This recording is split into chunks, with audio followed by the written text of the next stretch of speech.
Então, a gente vamos retomar há 2000 anos, né? Que é o nosso objetivo nesse grupo de estudos. É...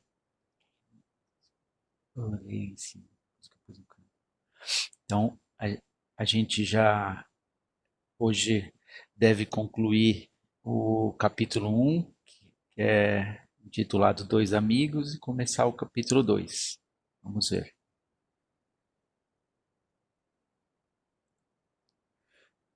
Então, a gente tinha parado na semana passada, naquele ponto em que o Públio contou o sonho para o Flamínio, né? Então, aí agora o Flamínio começa a pedir mais detalhes, né? Agora eles continuam a conversa sobre o sonho, mas aí agora tem uma interação do Flamínio. A essa altura, a voz altiva, né? Altiva uma voz meio certo, arrogante, presunçosa, né, do Patrício, ia tornando-se angustiada e dolorosa. Amargas comoções íntimas represavam-se-lhe no coração, atormentado por incoercível, uma coisa que a gente não consegue reprimir, por incoercível desalento. Flamínio Severus ouvia-o com interesse e atenção, rebuscando o meio mais fácil de lhe desvanecer, né, de fazer com que ele esquecesse, né, que aquilo lá sumisse aquelas impressões tão penosas. Sentia ímpeto, vontade, desejo de desviar-lhe o curso dos pensamentos, arrancando-lhe o espírito daquele mundo de emoções impróprias da sua formação intelectual, apelando para a sua educação e para o seu orgulho, mas ao mesmo tempo não conseguia sopitar. Sopitar é deixar mais brando, serenar as próprias dúvidas íntimas em face daquele sonho, cuja nitidez e aspecto de realidade o deixavam aturdido. Compreendia que era necessário primeiro restabelecer sua própria fortaleza de ânimo, entendendo que a lógica da brandura deveria ser o escuto de suas palavras, para esclarecimento do amigo que ele mais considerava irmão. Então eu deixei duas partes, né, para fazer um comentário, né? Essa primeira é ele tinha sempre aquela postura de sempre olhar muito só para a realidade, qualquer questão dessa que não fosse muito palpável, ele sempre tentava diminuir, né? E a realidade material, a realidade de quem era um senador romano. Mas aí ele faz essa observação, cuja nitidez e aspecto de realidade o deixavam aturdido. Porque se de um lado aquilo não era palpável, eram tantos detalhes e tanta coisa que reforçava aquela história, né? Porque a gente não podia ser só um sonho. Né? E essa parte também eu lembrei, eu tinha pensado em fazer esse comentário a semana passada e não deu, né, para fazer, né? A gente estava discutindo outras questões e aí então vale fazer hoje, né? É impressionante se você pensar, esse livro foi escrito em 1939. O Chico Xavier, ele tinha 29 anos na época. Ele nasceu em 1910. E ele morava numa cidade que seria na Grande Belo Horizonte, né, hoje, que é Pedro Leopoldo. Quem já foi para Belo Horizonte e usou o aeroporto lá de Confins, que fica ao norte da cidade, bem distante, assim. É, quando você está indo para Confins, chega uma hora que você precisa, já bem pertinho, você vira à direita. Se você virar à esquerda, né, passado poucos quilômetros, seria Pedro Leopoldo. Então, é ali perto de Confins hoje, né? É, e, obviamente, naquela época não tinha internet, não tinha nada dessas facilidades que a gente tem hoje.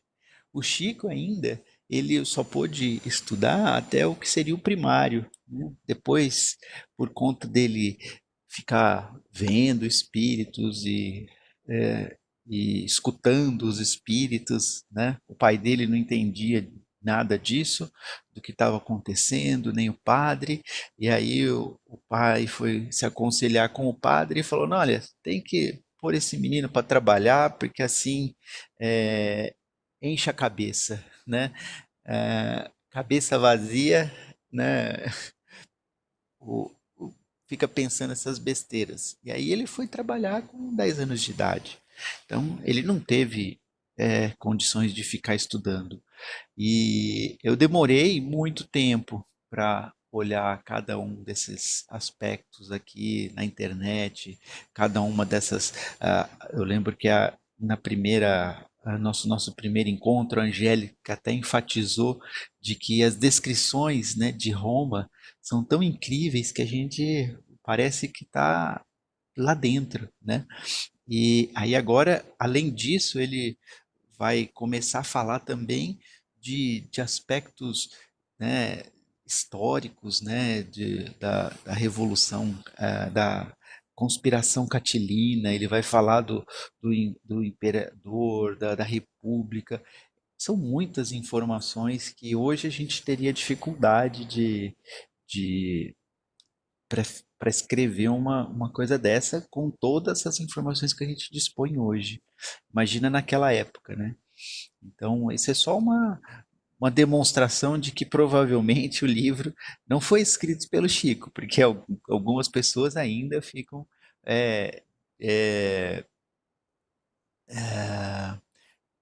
falando que não, isso tudo é ele que escreveu os livros, né? Quando ele sempre falou que ele não escreveu, né? Ele, como ele dizia, ele era só o carteiro, né? Ele só entregava, né? São muitos detalhes, né?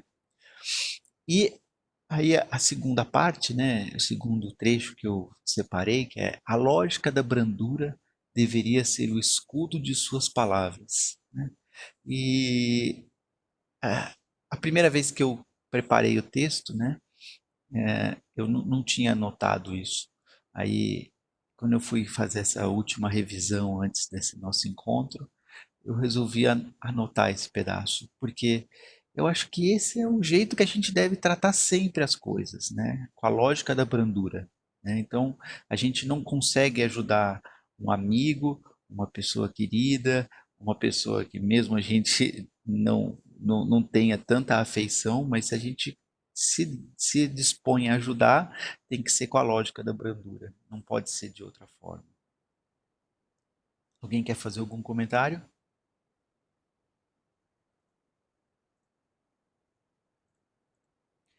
Então, foi assim que, pousando a mão esguia e branca nos seus ombros, perguntou com amável doçura: E depois, que mais viste?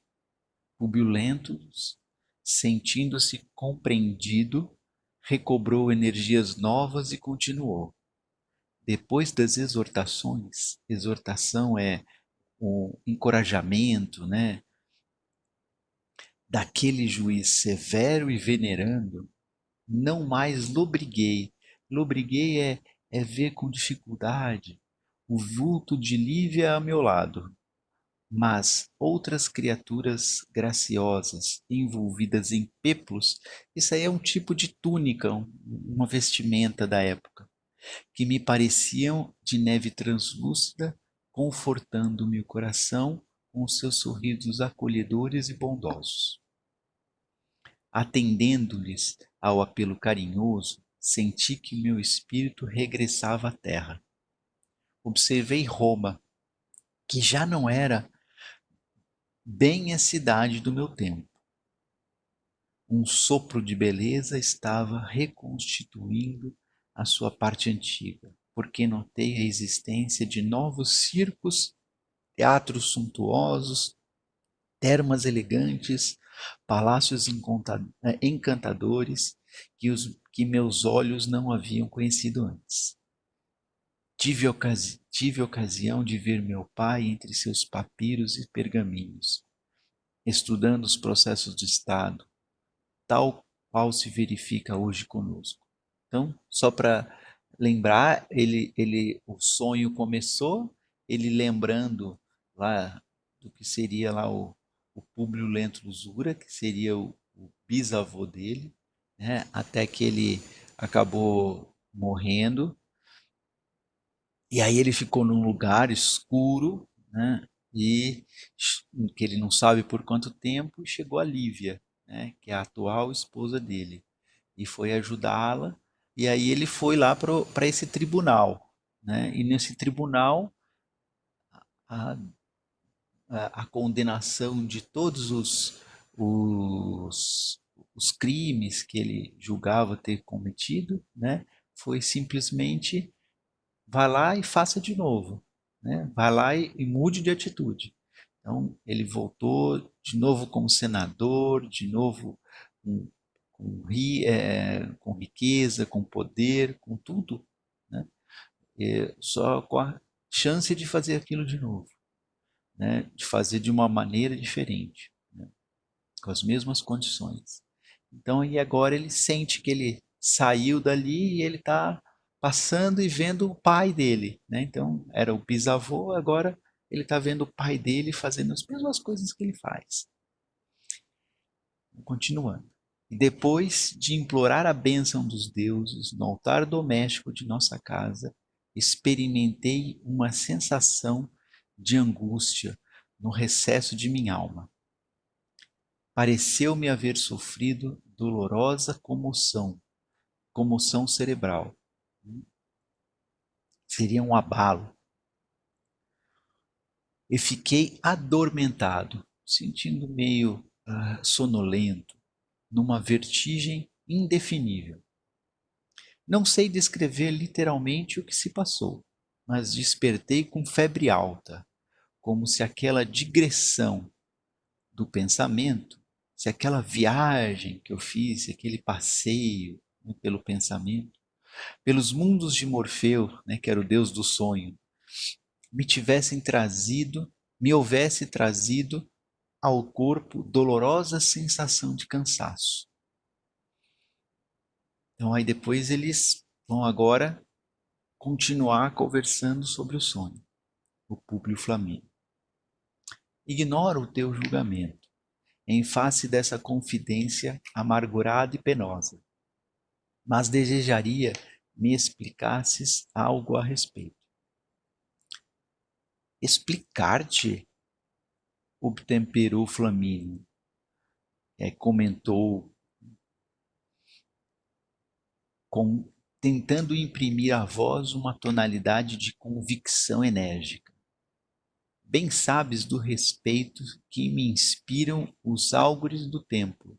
Álgures, a gente viu a semana passada, seriam como se fossem uns profetas, uns adivinhos, né? Mas, afinal, o que te ocorreu não pode passar simplesmente de um sonho. E tu não ignoras como devemos temer a fantasia dentro de nossas perspectivas de homens práticos. Então aqui ele já está balançado, né? Então, se por um lado ele fala que ele não pode deixar essa questão do dia a dia, das questões práticas de lado, por outro lado ele fala assim, nossa, isso daí realmente não foi só um sonho, foi alguma coisa maior do que isso que eu não consigo explicar. Por sonharem excessivamente os atenienses ilustres, transformaram-se em escravos misérrimos, constituindo obrigação de nossa parte o reconhecimento da bondade dos deuses que nos concederam o senso da realidade, necessário às nossas conquistas e triunfos. Seria lícito renunciares ao amor de ti mesmo e à posição de tua família, tão somente levado pela fantasia? Então, aí, tudo bem, o sonho foi com muitos detalhes que eu não consigo explicar, mas vamos pensar na parte prática, pensar na sua condição social, na sua condição aqui do poder, né? Então é isso que ele está tentando lembrar, né, pro público, né? Alguém quer fazer algum comentário? Acho que é aquela visão de conquistador ainda do Flamínio, né? Que é É isso aí. baseado nas posses, nos bens que se tem, né? E quando ele faz acho que quando ele fala dos atenienses, né? E acho que isso fica bem claro, porque é isso. Não pensa demais, né? Acho que o que ele queria dizer é isso, não pensa demais, porque quem pensa demais é vencido, né? O que importa é o que se conquista, né? Tanto que ele fala das conquistas e triunfos, né? Então, essa visão materialista do Flamínio. É isso aí. Mais alguém quer fazer algum comentário? É exatamente isso que a Angélica falou. Eu ia comentar que eles estão arraigados ainda numa visão extremamente materialista, né? E não quer deixar uma outra alternativa possa impedir o movimento que eles estão acostumados, né? É a consciência da época, né? É isso aí. E que não é muito diferente da que a gente tem hoje também, né?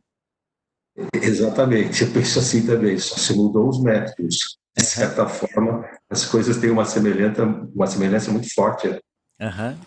Para mim é.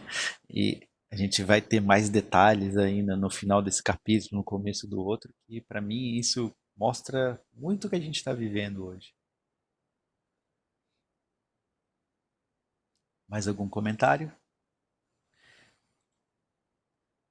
Então, Públio deixou que o amigo discorresse abundantemente sobre o assunto, recebendo-lhe as exortações e conselhos, mas depois, tomando-lhe as mãos generosas, exclamou angustiado: Meu amigo, eu seria digno da magnanimidade, da bondade, né, dos deuses, se me deixasse conduzir ao sabor dos acontecimentos. Eu seria indigno da magnanimidade dos deuses se me deixasse conduzir ao sabor dos acontecimentos.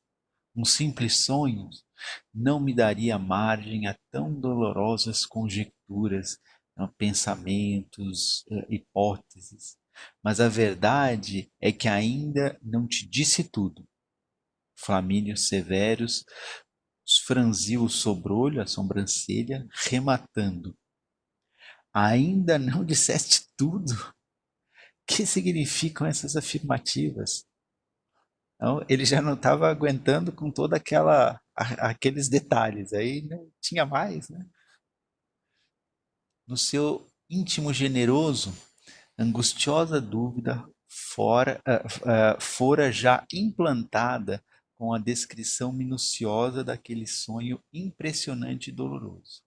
E era com grande esforço que, que o seu coração fraternal trabalhava por ocultar ao amigo as penosas emoções que intimamente o atormentavam.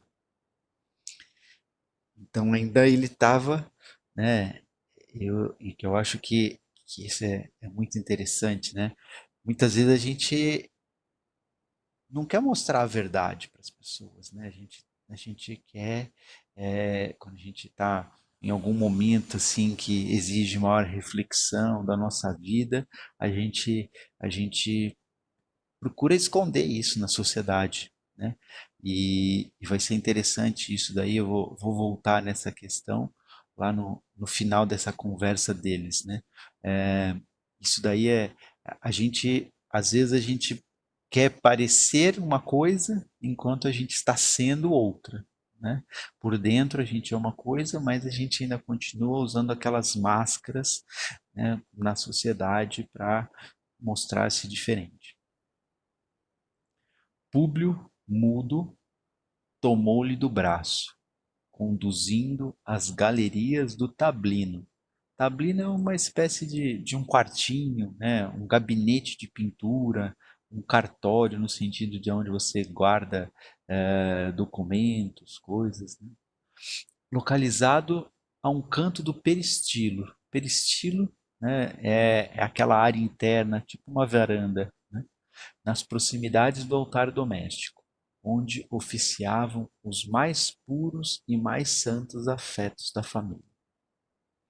Os dois amigos penetraram o escritório e a sala do arquivo com profundo sinal de respeitoso recolhimento. A um canto dispunha-se em ordem numerosos pergaminhos e papiros, enquanto, nas galerias, avultavam retratos de ceras de antepassados e avoengos da família. Avoengos é coisas que vêm dos antepassados, lá dos avós. Públio Lentulus tinha os olhos úmidos e a voz trêmula, como se profundas emoções o dominassem naquelas circunstâncias. Aproximando-se de uma imagem de cera, entre as muitas que ali se enfileiravam, chamou a atenção de Flamílio com uma simples palavra. Reconheces? Sim, respondeu o amigo, estremecendo. Reconheço essa efígie, essa figura, essa forma, normalmente em alto relevo. Trata-se de Públio Lentulus Sura, político romano, né, que ele viveu lá de 114 a.C. até 62, né, quando ele foi estrangulado. Teu bisavô paterno, estrangulado há quase um século, na Revolução de Catilina. Faz precisamente 94 anos que o pai do meu avô foi eliminado nessas tremendas circunstâncias. Exclamou Públio com ênfase, como quem está de posse de toda a verdade. Repara bem os traços dessa figura, para verificares a semelhança perfeita que existe entre mim e esse longínquo antepassado. Não estaria aqui a chave do meu sonho doloroso?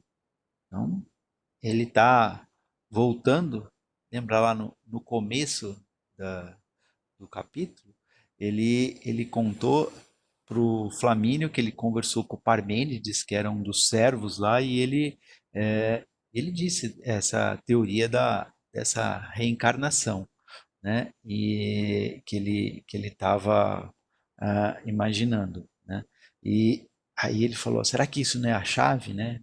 Aquilo lá não é a reencarnação mesmo, que é o, que é o segredo de todo esse sonho, toda essa coisa essas emoções que eu estou vivendo, que eu não consigo lidar com elas? O nobre patrício observou. Alguém quer fazer algum comentário?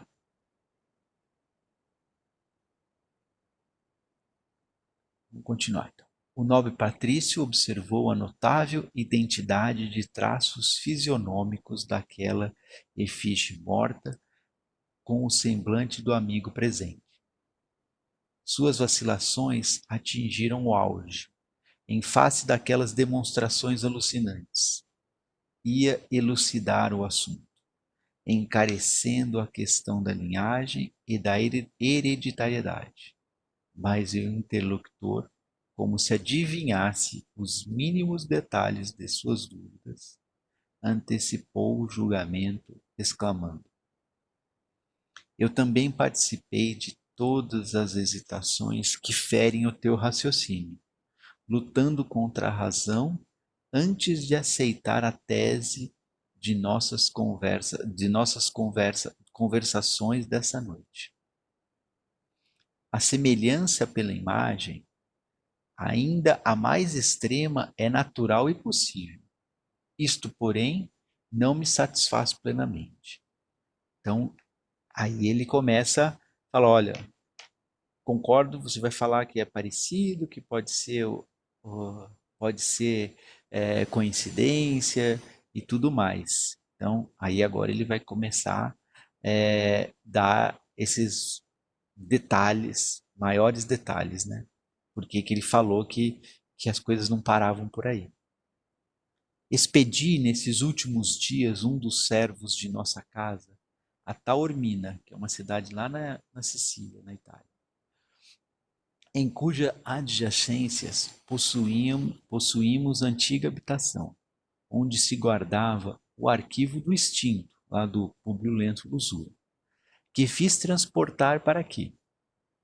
E, no momento de quem estava certo de todos os seus conceitos, revirava nas mãos nervosas vários documentos, exclamando: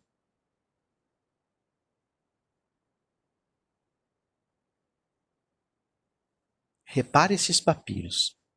São notas do meu bisavô acerca dos seus projetos no consulado. Encontrei neste acervo de pergaminhos diversas minutas de sentenças de morte, as quais já havia observado em minhas digressões de sonho inexplicável. Confronta essas letras. Não se parecem com as minhas? Que desejaríamos mais, além destas provas caligráficas? Há muitos dias vivo este obscuro dilema no íntimo do coração. Serei eu, Públio Lentulus Sura reencarnado? Flamínio Severo deixou pender, né, e para frente, assim, a fronte, né, com indisfarçável inquietação e indizível amargura. Numerosas haviam sido as provas de lucidez e a lógica do amigo.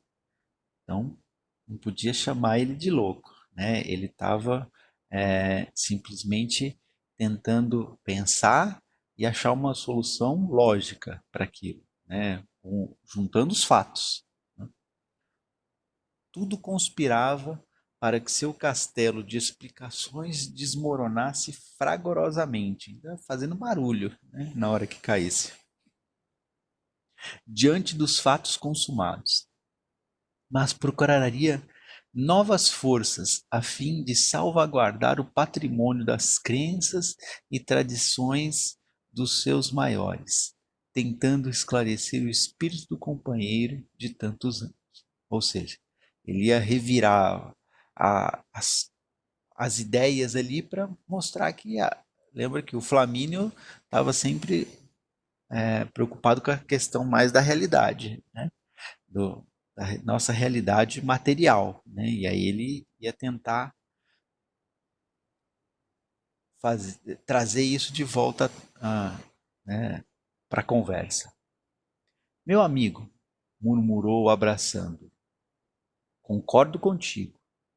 Em face desses acontecimentos alucinantes,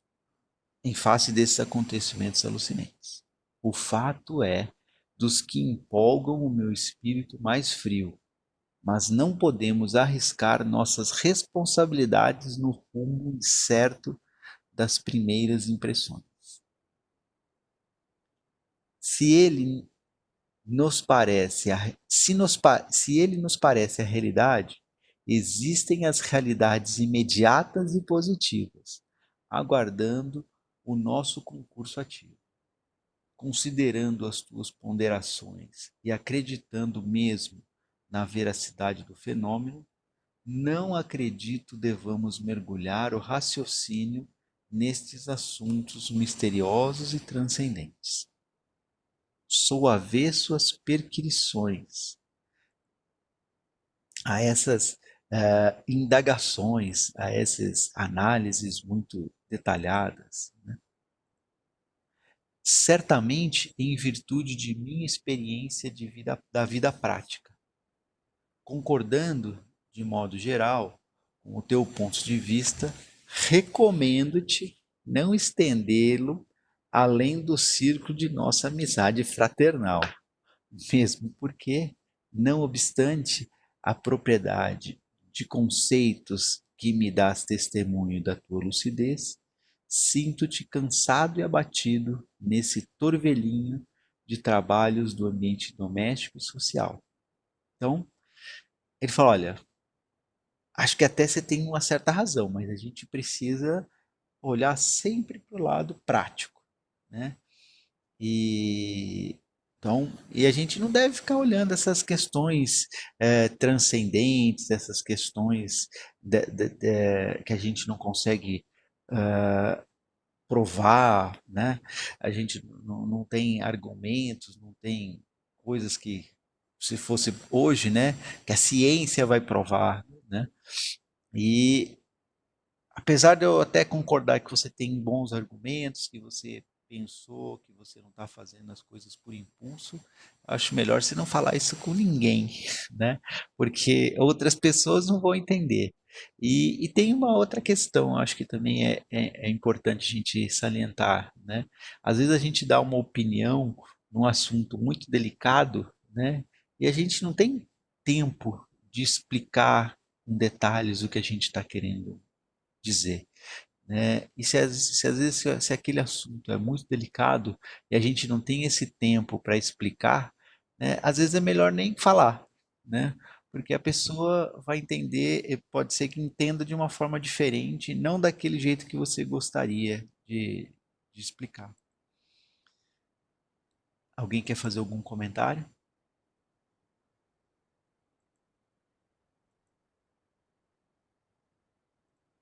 Então vamos continuar. Então, ali acaba, né, o sonho e depois toda a conversa sobre isso, né? Então acaba com essa fala do Flamínio para, no fim, reconhecendo que aquilo realmente é tem uma, uma questão que é difícil de explicar de outra maneira, né? Mas fala, olha, é melhor a gente manter isso daqui só entre nós, né? Não vamos não fique falando isso com outras pessoas. Provavelmente eles não vão ter essa capacidade de entender e também você não vai ter essa chance que a gente teve aqui longa dessa conversa. Então, aí ele fez uma pausa nas suas observações comovidas, como quem raciocinasse procurando recurso eficaz para remediar a situação, e exclamou com doçura: poderias descansar um pouco na Palestina, levando a família para essa estação de repouso. Existem ali regiões de clima adorável que operariam, talvez, a cura de tua filhinha, restabelecendo simultaneamente as tuas forças orgânicas. Quem sabe, esquecerias o tumulto da cidade, regressando mais tarde ao nosso meio com energias novas. Então, aquela questão da filha, né, que até o Fiore lembrou na semana passada. Por que que a gente, né, por que que a gente precisa passar por esses sofrimentos, essas dores, né? Porque aquilo que quando está tudo ocorrendo bem, a gente não para, né? A gente continua fazendo aquilo que a gente está fazendo, né? E às vezes essas dores que surgem na nossa vida, né, são um convite, né, a essa reflexão, a essa parar, olhar as coisas de uma forma diferente, que nada mais é que a gente está vivendo na sociedade inteira nesse momento, né? Porque isso que a gente está passando é isso, é para a gente parar, pensar, né? As pessoas agora estão começando uma Roseli comentou, sentindo falta do abraço, né? E às vezes a gente tinha oportunidade de fazer essas coisas e não fazia porque a gente estava fazendo um monte de coisas e não tinha tempo, né? A gente, a gente só tem tempo para fazer aquilo que a gente quer, né? Então agora que a gente é, não pode fazer o que quer, a gente começa a pensar em reconfigurar a ordem das prioridades que a gente tem, né? Eu acho que é isso, né? Então essa questão dessa dor e sofrimento serve para a gente, né, parar e olhar mais para dentro da gente, olhar o que a gente pode fazer, o que a gente não pode. É, quando eu estava pensando nisso, né, durante a semana, viu, Fiore, eu pensei muito lá no que o Paulo fala, né? Aquilo que eu não quero, eu faço, né? E o que eu quero, eu não faço, né? Eu fui olhar, tá lá na carta aos Romanos, capítulo 7. Depois vocês dão uma olhadinha. Pode falar, Fiore. Não, perfeito. Eu acho que a reflexão que você propõe é essa mesmo, né? Hoje você tem tempo mais do que suficiente para refletir sobre a vida de cada um, né? O que ele pode fazer para melhorar, né? Mas é aquela reforma mesmo, né? O que eu estou errando, né? O que eu estou acertando, eu vou trabalhar o que eu estou errando e vou perseverar naquilo que eu estou acertando, né? Então, é o momento que é o chamamento mesmo da consciência de cada um, da reflexão de cada um, né? E nós estamos tendo essa oportunidade de ter essa consciência, né? Até de Aham, fazer parte de um grupo que pensa de forma semelhante, isso está mostrando que esse é o caminho, né? Para você tentar se sentir melhor, né? aham, Acho que é por aí mesmo. E o sofrimento, ele faz isso mesmo que você falou. Ele dá uma parada na vida. Ele fala, cara, o que eu fiz de errado? O que eu posso fazer para não acontecer mais isso, né? E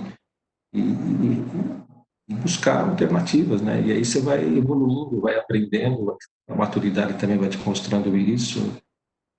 Perfeito, concordo. tá bom. Paulo, Oi, pode falar. Paulo, Pode falar. eu também, por coincidência ou não, essa semana também pensei nas palavras do Fiore, né? Aham, Quando da semana passada nós estávamos discutindo sobre o amor e a dor, né? aham, E, e eu estava lendo, como vocês sabem, o livro do Edgar Amon. Eu já estava no terceiro da trilogia Almas Afins, e eis que quase que no final eu encontro um parágrafo que me lembrou muito as palavras do Fiore, que eram justamente essas: aquele que erra sempre se dá oportunidades novas de melhoria e redenção, e a bondade infinita do Senhor ainda lhe põe no caminho as criaturas que foram objeto de seus erros, para que no campo do amor sejam estes apagados para sempre. Então, eu acho que responde muito à indagação do Fiore. Quer dizer, quando desencarnados e tomamos conhecimento dos nossos erros, nós mesmos nos permitimos a oportunidade da reencarnação para que possamos melhorar, né? Para que possamos redimir esses erros. E Deus, na sua profunda bondade, né? No seu zelo, no seu carinho por nós, né? Eles nos permitem que as pessoas que participaram de alguma maneira, né, dessas falhas, desses erros cometidos, retornem para o nosso convívio, né, mas de uma maneira mais afetuosa, mais amorosa, para que nos ajudem a apagar esses erros. Era isso que eu queria comentar. é isso É aí. perfeito, Roseli. A própria lição está mostrando isso, né? A oportunidade que o Flamínio está tendo, que o público, né, está tendo aí de redimir os seus erros, né? E vamos ver como vai terminar isso aí, mas eu acho que a oportunidade foi dada, né? Angélica? E eu acho que ele mostra aqui também, né, nesses relatos, que isso é um caminho muito individual, né, muito particular. às vezes a gente até tenta, no nosso dia a dia, modificar, né? Ou fazer com algum colega, algum familiar enxergue algo que a gente considera que seja positivo, que seja bom, mas acho que essa transformação é uma coisa muito individual, muito particular, né? E depende muito, não só do momento que cada um vive, mas dos próprios questionamentos individuais, né? Isso a gente não consegue fazer com que o outro Para não. entenda o que a gente Falta só um entende, pedacinho. né? Ou que o outro sinta o que nós sentimos. Acho que isso é um caminho que a gente trilha, cada um tem o seu caminho, o seu momento, né? As suas descobertas. É, e acho que para mim fica muito visível isso, por mais que o Flamínio ele tenha uma aflição real pelo público, pelo menos ele tem demonstrado isso aqui, ainda assim ele acha que o público está cansado, né? Que quem sabe se ele foi lá para a Palestina, ele coloca a cabeça no lugar, né? Ele tem uma relação de amizade aí, mas ainda assim ele custa a percorrer esse mesmo caminho, né? Do público de reflexão e tal, porque acho que é isso, é um caminho muito individual, cada um trilha o seu caminho. Às vezes a gente até encontra pessoas que por um momento a gente caminha junto, mas cada um tem o seu, né? Cada um trilha os seus próprios passos. Ô, Paulo, Oi? isso que a Angélica acabou de falar, não seria, na realidade, também o fato, né, a posição do Flamínio em relação à narrativa do público. O que acontece até hoje, vamos ser sinceros, nós que estudamos o Espiritismo, se começarmos a comentar a respeito disso com pessoas que não fazem, não compartilham esses estudos, nós não vamos encontrar as mesmas reações do Flamínio.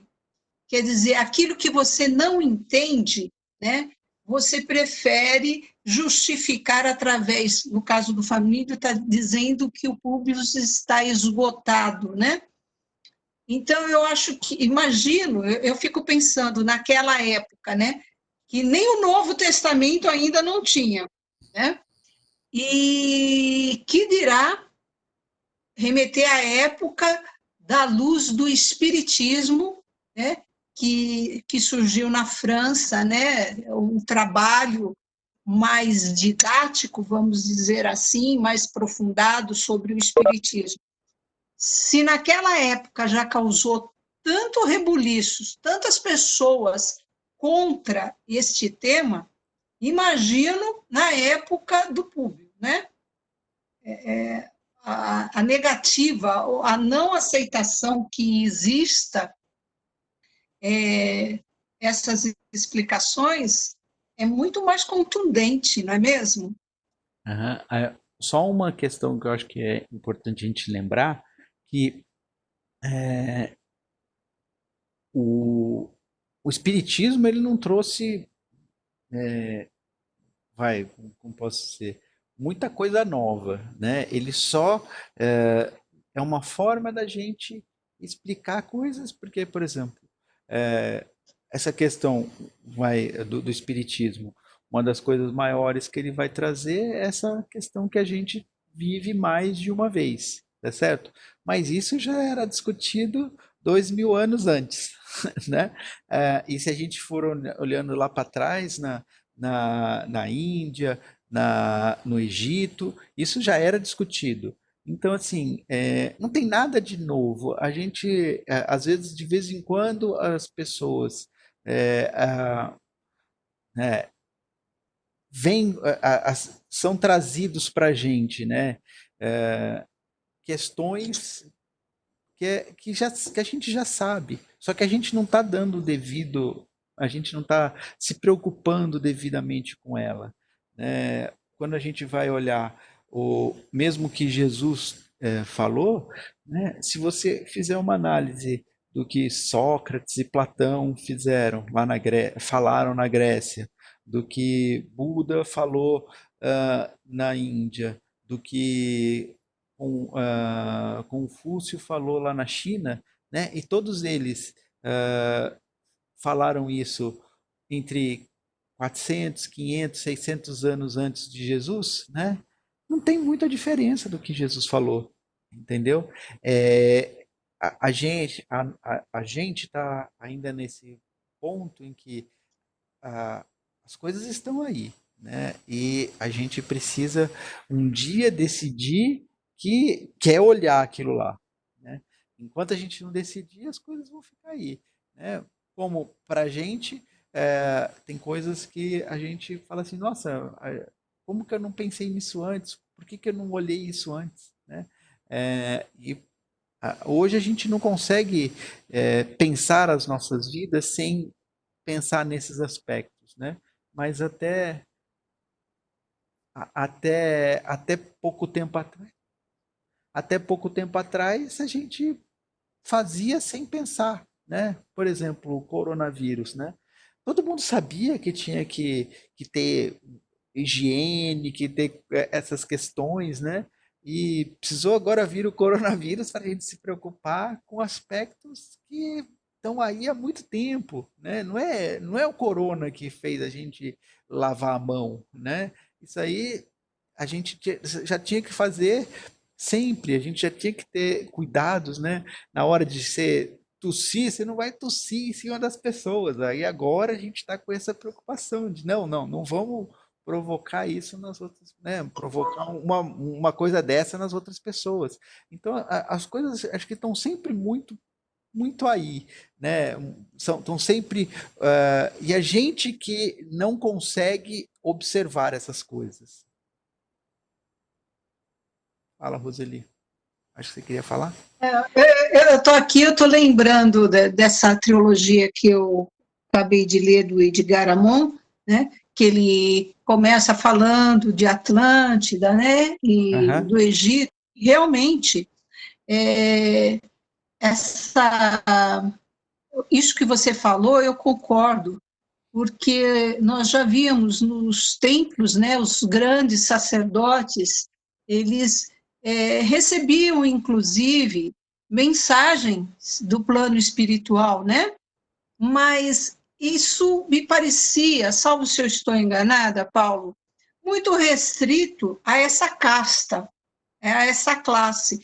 O povo era mais uma coisa ligada à superstição, né? À adoração, o estudo mesmo profundo deste tema de reencarnação, de comunicação com outro plano, era reservado para as pessoas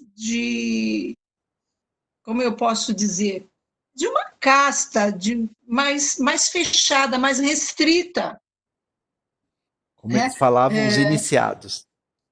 Exatamente. Né? Não era uma coisa tão abrangente como o Espiritismo nos revelou na época de Kardec, né? E através daqueles estudos que Kardec realizou e das suas obras, né?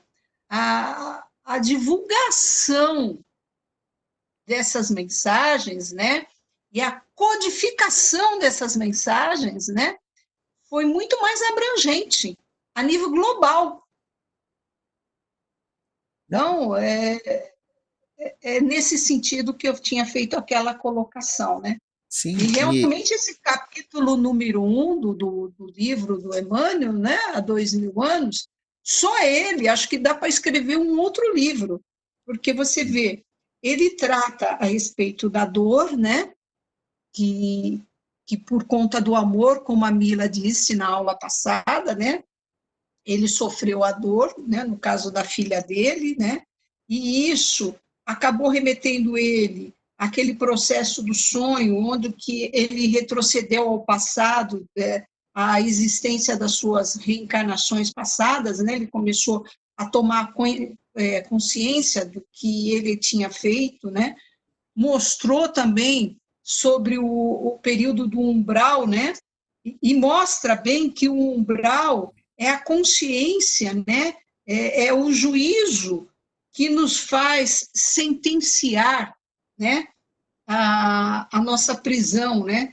E é no umbral, nesse capítulo ele não fala isso, mas realmente o umbral o que, que é?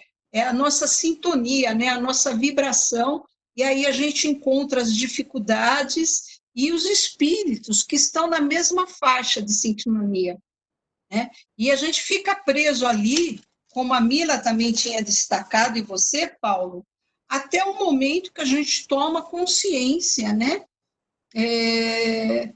da nossa situação, né? E a gente pare de plasmar aquela coisa pesada. E você vê, ele acabou enxergando o espírito da Lívia, a esposa dele, né? E essa o conduz, ele acha, mas é ele, na evolução dele, eu entendo isso, né? Ao princípio da reencarnação também. E aí ele descreve todo o princípio da reencarnação. E que bacana, né? Que quando ele está naquele pseudo-julgamento, né? Porque na realidade é ele tomando conhecimento, consciência das coisas, fala também de almas afins, que é o caso da Lígia, que volta com ele, né, para dar forças para ele, para que ele consiga cumprir aquilo que ele se propõe nessa reencarnação como Públio, né? Eu acho, nossa, esse capítulo eu acho que daria para a gente discutir, fazer uma sala de discussão que levaria dias. É muito bonito mesmo, né? Com certeza. Também tem aquela parte do sacrifício que vocês comentaram também na aula passada, e a gente tem que se ter que não existe moeda de troca com Deus, né? Cada um segundo as suas obras. Não adianta a gente querer barganhar com Deus, porque não existe troca, né? Uhum. Deus,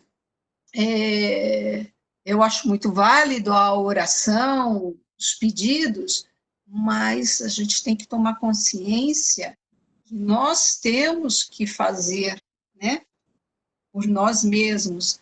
A Luciana, logo na abertura, falou isso também da lição passada, né? Eu acho que cada um segundo as suas obras, não é isso? É isso aí. Acho que a Angélica quer falar também. Eu concordo com o que você estava falando, né, Paulo, que acho que as lições estão aí há muito tempo, né? Acho que com o passar dos anos, o que aconteceu, que nem a Roseli estava falando, que isso era restrito aos iniciados, né? Eu acho que isso, o conhecimento hoje, ele ainda né? Embora seja globalizado, a informação tal, mas ele ainda é restrito a algumas pessoas, não porque a informação não esteja ali, né? Mas uma coisa é a informação, outra coisa é o conhecimento, né? O entendimento. Hoje são outros motivos que a informação é restrita, né? A algumas pessoas, tem N razões aí, né? As informações estão disponíveis, mas ainda hoje eu acho que, por uma série de razões, ele ainda é restrito a alguns grupos, né? Mas quando eu estava falando também da questão de cada um trilha o seu caminho, e essa diferença do entendimento do Flamínio e do Públio, eu acho que não é no sentido de que a gente não deve falar, né? Ou que a gente não encontre resistência. Acho que o mundo é feito de diversidades de entendimento, né? De formas de ver a vida. Acho que é importante essa troca, né? Mas acho que é aquela frase que você ressaltou no começo, sobre a brandura, seu escudo das nossas palavras, né? Eu acho que isso a gente tem que ter sempre em mente, porque acho que a gente pode conversar sobre tudo, né? Mas a gente tem que ter esse entendimento, tem que ter essa brandura nas palavras, porque a gente tem que ter, acho que, esse entendimento, esse respeito de que cada um tem o seu caminho e o seu momento de entender ou de refletir no seu próprio caminho, nas suas próprias atitudes, né? Mas nesse sentido, não que não seja importante compartilhar, eu acho que é pelo compartilhamento de momentos de vida ou de pensamento que a gente cresce, né? E que a gente dá oportunidade também para o outro, né? Eu penso que até pelo meio, não só pelas nossas atitudes, mas pelas palavras que a gente fala, por essa troca que a gente tem, é como se fosse uma sementeira, né? A gente joga uma semente no solo para outros também desfrutarem disso. Acho que assim como outros jogam essas sementes nas nossas vidas, né? A gente também recebe a semente do outro, e aí o fruto que aquele vai dar, acho que depende o quanto aquilo frutifica na nossa vida, aí sim, acho que depende de nós, o quanto que nós valorizamos aquilo, o quanto nós refletimos, o quanto nós damos atenção à informação que a gente recebe, né? Então é mais nesse sentido, eu acho que é importante a troca, resistência ou não entendimentos, sempre vão existir, porque isso faz parte de viver em sociedade, né? Mas acho que a sociedade cresce assim, com a diversidade de pensamento, com a diversidade de entendimento. É isso aí, acho que a diversidade é o segredo, né? Se todo mundo pensasse igual, um não ia conseguir ajudar o outro. Exatamente. Eu concordo também com a Angélica, eu acho que cada um tem o seu momento dentro da evolução. Você não consegue entrar na mente das pessoas, principalmente se você quer ajudar uma pessoa e aquela pessoa não tem a compreensão daquilo que se está discutindo, mas é aquilo, né? Quando para você despertar uma semente é o exemplo. Às vezes você dá um exemplo e desperta a consciência daquela pessoa. Fala assim, poxa, esse caminho eu acho que é um caminho mais adequado para a minha situação. Então, o exemplo sempre vai ser marcante. Quando você vive em sociedade, quando você vive em família, entendeu? Você pode trazer o despertar da consciência daquela pessoa. Aquilo, ela vai seguir conforme o seu entendimento. Mas o exemplo, para mim, sempre é marcante. Sempre me chamou a atenção o exemplo das pessoas que fazem coisas que eu me identifico, que eu acho que são corretas, né? E às vezes, como você não estava olhando para aquilo, aí você fala, pô, acho que faz sentido, eu acho que esse é um caminho que eu acho que deve ser seguido. É isso aí. Isso. E a gente tem que. E o exemplo é uma semente, né? Como vocês falaram. E a gente não sabe quando ela vai germinar, né? Pode ser que esse exemplo que a gente dê só germine depois que a gente já não esteja mais aqui, né?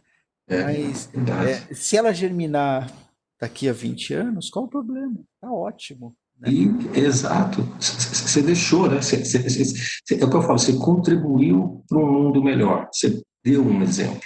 Se as pessoas conseguem absorver ou têm interesse em absorver, é aquilo lá, é a opção de cada um, né? Que tem que ser respeitado, que é a diversidade, né? A divergência, tudo isso ajuda a construir, né? Aham. Isso, por isso que tem que ter o respeito, né? Você não pode exigir que as pessoas pensem igual a você. Você tem que só que respeitar. Eu não concordo, mas eu respeito. E cada um segue a sua visão de mundo. É isso aí. E você tem que dar o exemplo porque você acha que aquilo é o certo, né? Não com o objetivo de influenciar uma pessoa determinada, né? É isso que a gente também tem que pôr, porque às vezes a gente dá o exemplo. Por que que você está fazendo isso? Ah, porque eu quero é, fazer o meu filho mudar, minha esposa mudar, minha mãe mudar. É assim, a gente tem um interesse específico. Não, não pode ter. Você tem que fazer aquilo por quê? Porque eu acho que aquilo é o certo. Se aquelas pessoas que eu gostaria de influenciar serão influenciadas, não sei. Mas eventualmente você pode influenciar muito mais pessoas com aquele seu exemplo. E por que que aquele exemplo é importante? Porque é o certo.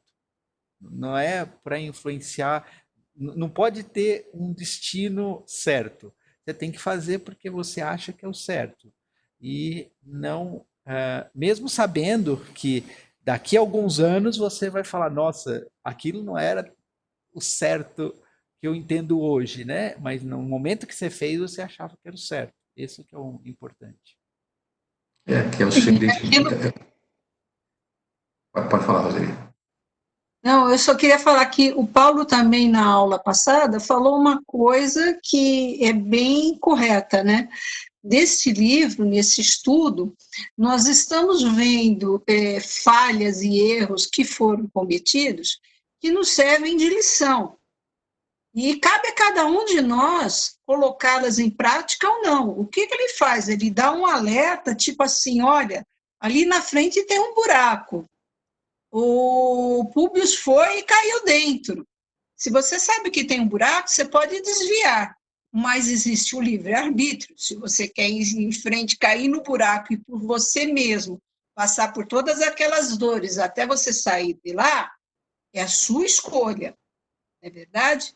Agora, eu acho que essas obras, elas vêm justamente para isso, né?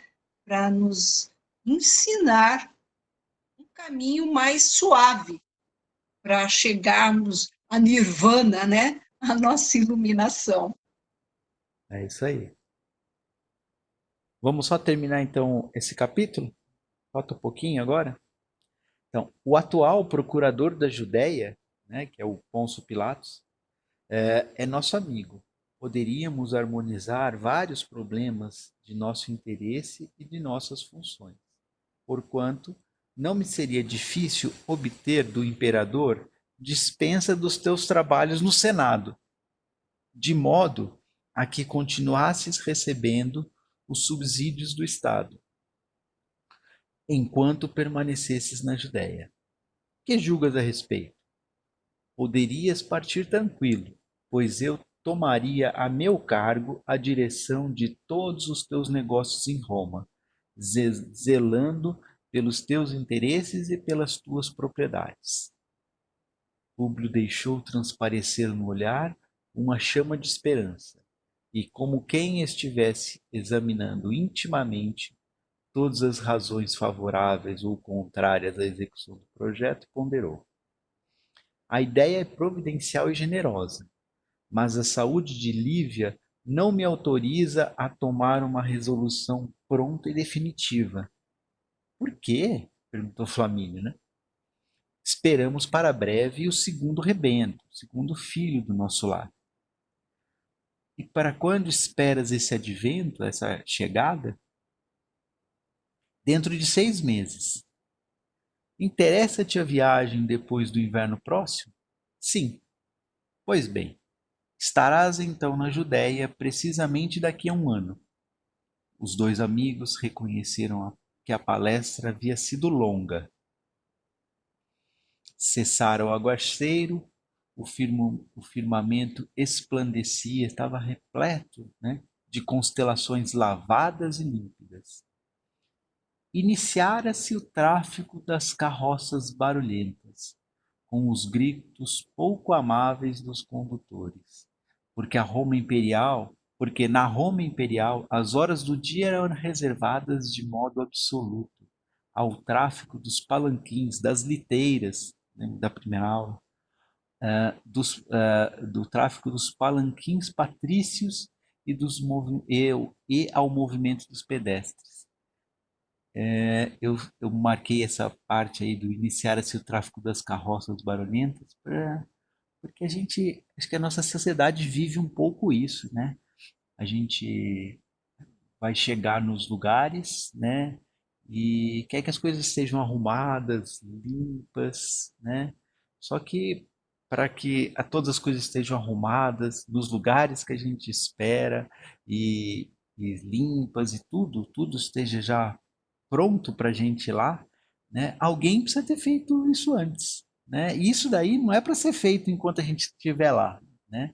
É para a gente chegar já no restaurante, já tudo arrumadinho, né? A comida prontinha, é para chegar na padaria, o pão já está cheirosinho, só para a gente comprar, é para a gente chegar no lugar, ele já está tudo preparado, né? E nisso eu gosto de falar das pessoas invisíveis, né?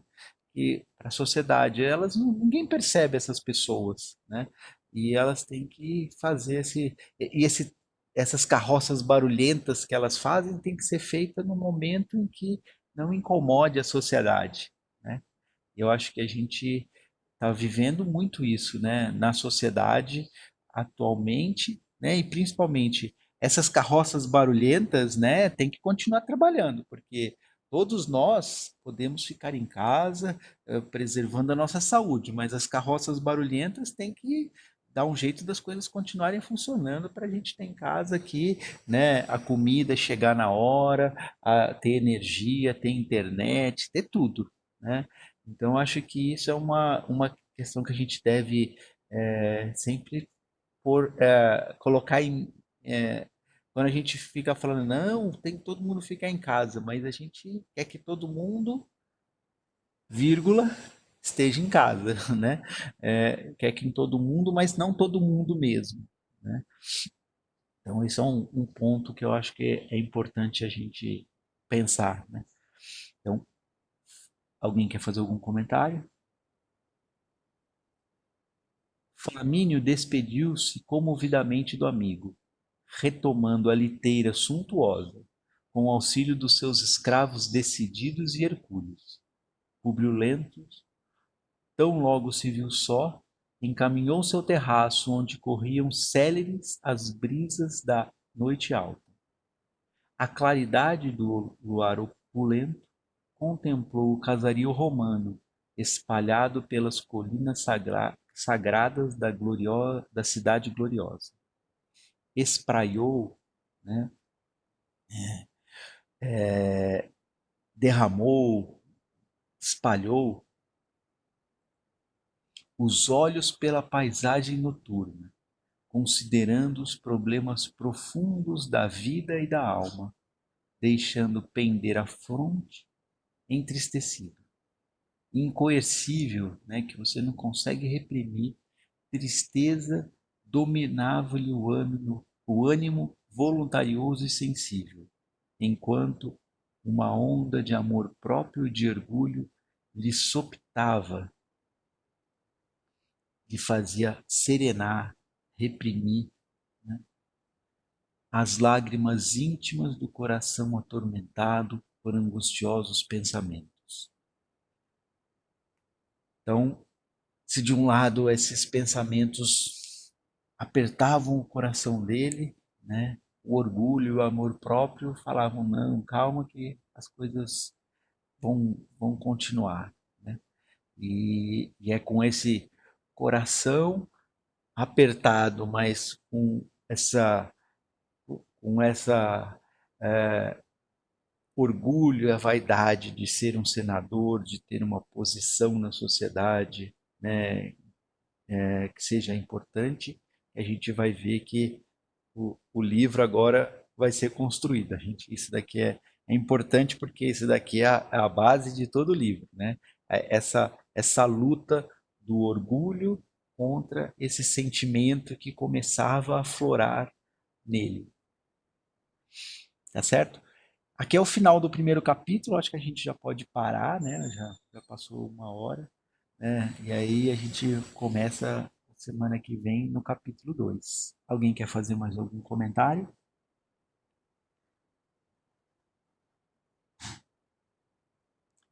Então tá bom, pessoal. Ah, Angélica.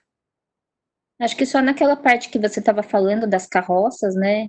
Aham. E, e fazendo esse paralelo com a atualidade, acho que a gente começa a perceber cada vez mais, por mais que a gente saiba isso, mas acho que nesse momento atual a gente começa a perceber na nossa vida que cada um tem o seu papel, né? E que ninguém é mais importante do que ninguém.